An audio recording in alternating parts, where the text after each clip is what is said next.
प्याज काटू और अंडा बनाने का रेसिपी।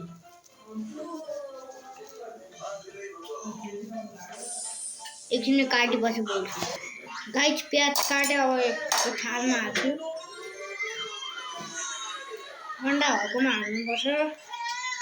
अब म प्याज टमाटर काटेपछि बोल्छु।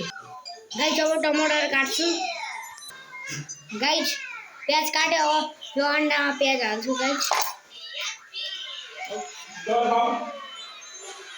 गाइस हाल्ने गाइस। गाइस प्याज यो टमाटर प्याज हाले। अब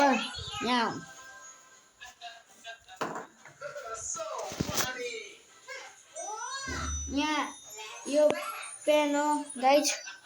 अब तेल सकेको र म हालेर आउँछु गाइस। अब यो तेल यहाँ हाल्ने पेनमा।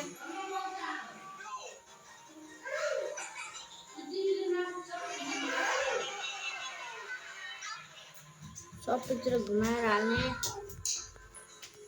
गाइस। सबै हाल्दिएँ मैले। अब यहाँ यो अंडा हाल्ने। तात्नु परेन।